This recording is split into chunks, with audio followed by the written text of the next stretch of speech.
नमस्कार, मैं हूं मनोज वर्मा और आप देख रहे हैं अटेंशन। और अटेंशन में बात होगी दिल्ली का चैप्टर वोट शेयर का फैक्टर।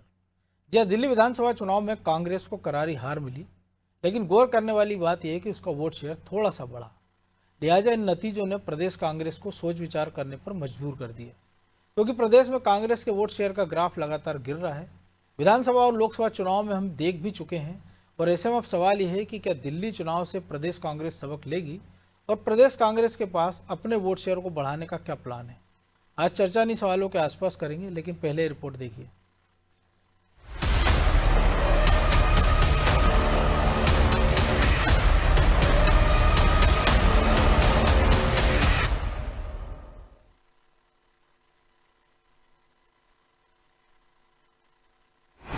दिल्ली चुनाव में कांग्रेस का बड़ा वोट शेयर। क्या दिल्ली से सबक लेगी एमपी कांग्रेस? भले ही दिल्ली चुनाव में कांग्रेस को एक भी सीट ना मिली हो और उसे करारी हार का सामना करना पड़ा हो, लेकिन इस बार उसके वोट शेयर में उछाल आया है, यानी उसे 2% ज्यादा वोट पिछली बार की तुलना में मिले हैं। ये हालात तब है जब दिल्ली में त्रिकोणीय मुकाबला था। ऐसे में अब सवाल ये है कि क्या दिल्ली चुनाव से प्रदेश कांग्रेस सबक लेगी, क्योंकि विधानसभा और लोकसभा चुनाव में कांग्रेस का वोट शेयर गिरा है, जबकि यहाँ सीधी टक्कर कांग्रेस और बीजेपी में रहती है। खैर, प्रदेश में घटते वोट प्रतिशत को कांग्रेस बढ़ाने की बात कर रही है। इसके लिए उसकी क्या रणनीति है, वो भी समझ लेते हैं। 3 बार हमने दिल्ली में शीला दीक्षित जी के समय सरकार बनाई और दिल्ली का चहुमुखी विकास किया। अरविंद केजरीवाल के आने के बाद सारा विकास ठप हो गया। इसलिए कांग्रेस पार्टी ने वहाँ चुनाव लड़ा है, पूरी ताकत के साथ लड़ा है, और हमारा वोट प्रतिशत वहाँ बढ़ा है। जहाँ तक मध्य प्रदेश की बात है, मध्य प्रदेश में 2018 में हमने फिर से सरकार बनाई थी और भारतीय जनता पार्टी का जो वोट बैंक है उससे हम लगभग 1% वोट आगे बढ़ गए थे। तो ये राजनीति है, राजनीति में वोट का परसेंटेज बढ़ना और घटना ये काम बात है।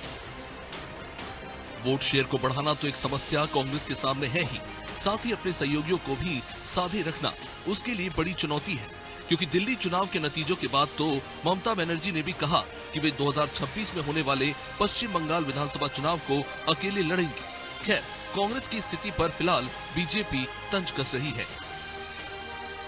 दिल्ली के अंदर 70 सीटों के ऊपर कांग्रेस ने चुनाव लड़ा और 68 सीट के ऊपर उनकी जमानत जब्त हुई। 2 जगह वो जमानत बचाने में सफल हुए। अगर इसको 2 जगह जमानत बचाना सफल होना है, ये वोट प्रतिशत बढ़ना मानते हैं, तो मुझे कांग्रेस के नेताओं की सोच बुद्धि पर तरस आता है।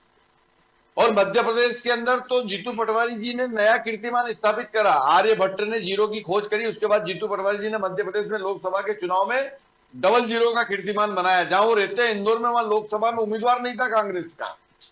तो अब जीतू पटवारी जी के होते हुए मध्य प्रदेश में वोट शेयर कांग्रेस का बढ़ जाएगा, तो ऐसे ही बढ़ेगा जैसे दिल्ली में बढ़ा। एक तरफ बीजेपी है जो हर चुनाव के बाद उसका विश्लेषण करती है। जीत हो या हार, उसके हर एक पहलू पर चर्चा होती है, लिहाजा उसके नतीजे भी चुनाव में देखने को मिलते हैं। वही कांग्रेस में हार पर मंथन तो होता है, लेकिन इसके बाद भी नतीजे उसके खिलाफ ही आते हैं। खैर, अब प्रदेश कांग्रेस दिल्ली चुनाव से सबक लेगी या नहीं, ये तो समय ही बताएगा। लेकिन इतना जरूर है कि अगर प्रदेश में बीजेपी को टक्कर देनी है तो उसे कई मोर्चों पर पहले से ज्यादा मेहनत करनी होगी। ब्यूरो रिपोर्ट, अनादि टीवी।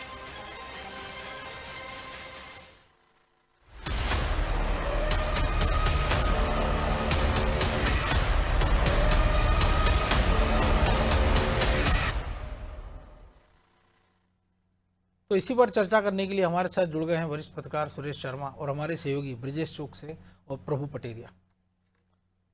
बहुत स्वागत है शर्मा जी आपका अनादि टीवी में। नमस्कार।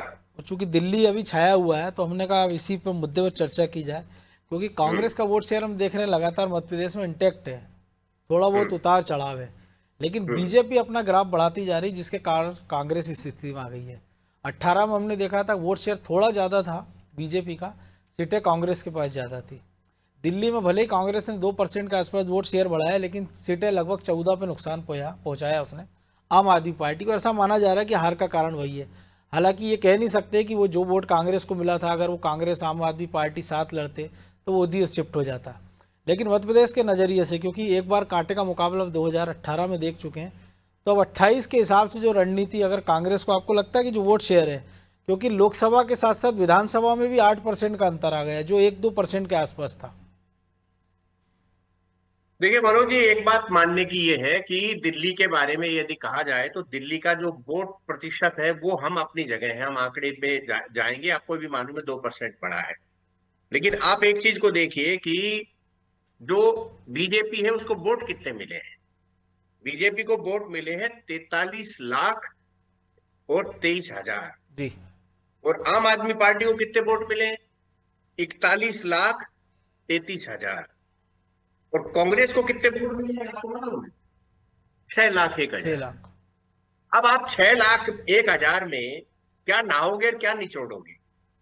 आप 6 लाख वोट को उपलब्धि मान रहे हो? भाई 6 लाख वोट तो सामान्य पार्टियों को मिल जाते हैं। अब देखिए बाकी के दो जगह, तो एक जगह तो शायद एआईएम के जो है इसका ओवैसी वाली वही सेकंड नंबर पर रही है। मुस्तफाबाद में। जी हाँ, तो आप ये देखिए ये पोजीशन है, तो इसका मतलब ये हो गया कि आप अपना मनोबल बढ़ाने के लिए आप सपने देख रहे हो। तो देख, आज सुबह मैंने कॉलम में एक बात लिखी, प्रभु जी ध्यान चाहूंगा, जी हर आदमी का अपना अपना नजरिया होता है। महाकुंभ चल रहा है और महाकुंभ में 45 करोड़ लोग आ चुके हैं, यानी 50% हिंदू पॉपुलेशन जो है वहां जा चुकी है। आप इसको क्या समझ रहे हो? मोदी जी और योगी जी उत्साहित हैं कि 45 करोड़ लोगों के दिमाग में आस्था जम गई है। अखिलेश यादव के दिमाग में ये आ गया कि 45 करोड़ लोग कर गए, यानी कि हमारी उत्तर प्रदेश की संभावना समाप्त हो गई। लेकिन आस्था और जमी है या भाजपा जमी, दोनों में अंतर है ना। हाँ, और दूसरा दूसरा आप ये देखिए कि हम मीडिया वाले ये कह रहे हैं कि बहुत जाम लग गया। अरे जाम नहीं लग गया, हिंदुत्व जाग गया, सनातन जाग गया। तो आप दिल्ली का दो चीजों का प्रमाण देखिए, एक सनातन जाग गया और दूसरा आप ये देखिए कि जो बजट में मध्यम वर्ग को छूट दी गई, झुग्गी बस्तियों में भाजपा का जो लीडरशिप है वो गई, इसका सीधा सीधा असर पड़ा। और मनोज जी आप एक चीज, भाजपा को नजदीक से हम सब लोग देख रहे हैं जो चारों बैठे हैं, आप एक चीज गौर करिए, भाजपा का इतना बड़ा लीडरशिप देश भर में हो गया है कि एक एक विधानसभा में 15-15 बड़े नेता पहुंच जाते हैं। उनके साथ जो सहयोगी पहुंचते हैं वो घर घर के बराबर के एक घर का एक आदमी पहुंच जाता है। तो आप वोट देओ या न देओ, आपके पास भारतीय जनता पार्टी की बात कहने के लिए कोई आदमी आया है। इसलिए आप ये मान करके चलिए कि जो प्रचार वहां जो हुआ है उसका एक और बात में बहुत गंभीर मैंने मंथन किया है, जो मैं आपके चैनल में पहली बार बता दूं जी और वो ये कि अब मिल्कीपुर हार गए, इससे पहले भी एक मुस्लिम बहुल सीट थी, वो जो है अखिलेश हार गया, और आप दिल्ली के अंदर भी मुस्लिम बस्तियों में बड़े वोट मिले। इसका क्या कारण है आपको जानकारी में है? सब जगह एक बात का रोना रोया गया कि मुस्लिम महिलाओं का बुर्का उठा के देख रहे हैं। बुर्का कोई उठा के नहीं देख रहा। मेन बात यह है कि जैसे उपचुनाव होता है, पर्टिकुलरली उपचुनाव की बात करता हूं, दूसरे पड़ोस के लगे हुए विधानसभा क्षेत्र की मुस्लिम महिलाएं उस क्षेत्र में वोट डालने चली जाती हैं। ये मोदी योगी जी को मालूम चल गया, तो उन्होंने कहा नहीं देखो। तो जब देखने लगे तो वो लोग वोट डालने के लिए जो फर्जी आए थे दूसरे विधानसभा क्षेत्र वाले, वो गायब हो गए। परिणाम क्या निकला? उतने वोट ही नहीं मिले जितने फर्जी डालने वालों के आधार पर मिल जाया करते थे। भाई जो अयोध्या का विजेता था पपलू की तरह, जिसको लेकर के घूम रहे थे राहुल गांधी और अखिलेश यादव, वो पहले ही रो दिया था और बाद में जो है 40,000 से हारा। तो कहने का अभिप्राय ये है कि आप इस समय जो बीजेपी की रणनीति है, उस रणनीति के आगे कांग्रेस सर पटक लेगी ना, तब भी वो अपने वोट प्रतिशत को इतना नहीं बढ़ा सकती कि उसकी सीट संख्या बढ़ जाए। प्रभु जी, ये तो हम देख भी रहे हैं कि विधानसभा के अलावा हम लोकसभा में देखते हैं तो बीजेपी का वोट शेयर 6-7% इंक्रीज हो जाता है। मध्य प्रदेश में भी हमने देखा है, हालांकि 19 के मुकाबले थोड़ा सा घटा, लेकिन विधानसभा के मुकाबले 7% से ज़्यादा वोट शेयर बढ़ गया। अब ये जो डिफरेंस है, तो जो शर्मा जी ने कहा कि कांग्रेस, क्योंकि तीसरा कोई ऐसा दल है नहीं कि जो विरोधी वोटों को बांट सके, क्योंकि ना समाजवादी पार्टी को कांग्रेस ने लोकसभा की एक सीट दी थी खजुराहो की, क्या हुआ सबको पता है, बसपा की स्थिति का सबको पता है, गोंडवाना गणतंत्र पार्टी का प्रभाव सबको पता है। तो ऐसे में बड़ी चुनौती कांग्रेस के लिए आप क्या देखते हैं? नहीं मनोज जी, कांग्रेस से बड़ी चुनौती भारतीय जनता पार्टी के लिए है मध्य प्रदेश में। भारतीय जनता पार्टी वो पार्टी है जो उत्तर प्रदेश में यदि उसने जड़ें जमाई तो उत्तर प्रदेश में दूसरी पार्टियों का वोट शेयर खा गई। चाहे बसपा देख लीजिए, चाहे समाजवादी पार्टी देख लीजिए, चाहे कांग्रेस देख लीजिए, बीजेपी जहां जाती है वहां पर जो है सुपड़ा साफ करने की स्थिति में जो कांग्रेस मुक्त भारत की जो बात करती है तो लगभग उस दिशा में वो काम भी करती दिखाई देती है वोट शेयर के आधार पर। लेकिन मध्य प्रदेश वो राज्य है जहां पर हम देख रहे हैं 2003 से लगातार बीजेपी की सरकार है, 15 महीने भी यदि छोड़ दें वो 15 महीने भी उल्लेखनीय है याद करने के लायक वोट शेयर के लिहाज से, कि जहां पर कांग्रेस भले सरकार नहीं बना पाई लेकिन कांग्रेस का वोट शेयर जो है घटा नहीं है, बढ़ता ही चला गया है कांग्रेस का वोट शेयर। तो ये बीजेपी के लिए चुनौती है कि आप कितनी भी मेहनत कर लीजिए, अपना वोट शेयर आप बढ़ा रहे हैं लेकिन आपका प्रतिद्वंदी है वो भी आपके साथ ग्रेजुअली बढ़ता जा रहा है बिना मेहनत किए, वो नीचे नहीं जा रहा है, वो नीचे नहीं जा रहा है। तो यहाँ पर चुनौती बीजेपी के लिए है, कांग्रेस के लिए नहीं। और इसी का परिणाम देखिए आप कि आपने बहुत अच्छी सरकार चलाई, बहुत अच्छी योजनाएं चलाई, सब कुछ चली, लेकिन एक मौका ऐसा आया कि 2018 में देखिए कांग्रेस सरकार बनाने में कामयाब हो गई आपके यहाँ। भले आपको वोट ज़्यादा मिले लेकिन थोड़ा से अंतर से वो वोट शेयर के अंतर से वो उनके पास वो था, तो ये सीटें उनके पास ज़्यादा थी, आपको 50,000 करीब वोट ज़्यादा मिले। तो ये स्थिति है मध्य प्रदेश में। तो इसलिए बीजेपी को ज़्यादा सोचना पड़ेगा कि आपका कार्यकर्ता घर घर जाता है, आपके चुनाव में देश भर के तमाम नेता आपके यहाँ चुनाव प्रचार करने के लिए आ जाते हैं, डोर टू डोर कैंपेनिंग करने के लिए रहते हैं। वो मोदी जी यहाँ पर आते हैं चुनाव प्रचार करने के लिए, उसके बावजूद आप जो है कांग्रेस का वोट शेयर में यहाँ पर विधानसभा चुनाव के लिहाज से तो चेन नहीं लगा पा रहे हैं। ये बीजेपी के लिए ज़्यादा वो नुकसानदेह। अब हम देखते हैं बीजेपी को क्यों, तो बीजेपी 1984 के बाद से लगातार बीजेपी का वोट शेयर मध्य प्रदेश में बढ़ता रहा है। बीजेपी ने अभी लोकसभा चुनाव में टारगेट लिया था 10% वोट शेयर बढ़ाने का, तो 10% तो नहीं बढ़ा, वो 2-3% ही वोट शेयर 2% बढ़ा पाए। कांग्रेस जरूर जो है यहाँ पर 2% वोट शेयर घट गया पिछले चुनाव से इस चुनाव के बीच में कांग्रेस का। तो ये कांग्रेस के लिए थोड़ा सा ड्रॉबैक है कि वो अपने, चूंकि वहाँ पर मोदी लहर काम करती है, दिल्ली के लिए एक दूसरे तरीके से लोग वोट करते हैं, जबकि सरकार चुनने की बारी आती है तो उनका पैमाना वोट करने का बिल्कुल दूसरा होता है। लेकिन जब वो विधानसभा या अपना सरकार चुनने की जब उनके सोच आती है तो उनका पैमाना कुछ दूसरा होता है। यदि लाडली बहना योजना जैसी योजनाएं नहीं होती, शिवराज सिंह चौहान ने अथक मेहनत नहीं की होती, तरह तरह की स्कीम्स नहीं लाए होते चुनाव के 1 साल पहले से, तो शायद इस बार का परिणाम वो इतना अच्छा नहीं होता बीजेपी के लिए जैसा आया है। वो भी कांग्रेस बिना मेहनत की आपसी झगड़ों के बावजूद उस मुकाम पर आ रही है। तो यहाँ पर बीजेपी के लिए ज़्यादा चुनौती है मुझे लगता है। कांग्रेस तो जैसी चल रही है, अब यदि हम कांग्रेस में कहें तो कांग्रेस की जो कमियां थी या जो खूबियां थी, छत्रपा जो कभी खूबी रही बाद में कमी बन गई, कमजोरी बन गई, वो खत्म हो गई। लगभग नए छत्रप अपना प्रादुर्भाव बनाने की कोशिश करते हुए दिखाई दे रहे हैं। जीतू पटवारी प्रदेश अध्यक्ष हैं या उमंग सिंघार हैं, उनको चूंकि खुद ही अपने पैर जमाने हैं प्रदेश में, तो लगातार प्रदेश का दौरा कर रहे हैं। एक बार अभी हमने देखा था कि एक आंदोलन की भूमिका उन्होंने कई जिलों में जाकर एक साथ या अलग अलग वो आंदोलन कर रहे थे किसानों के मुद्दे, तमाम मुद्दों को लेकर।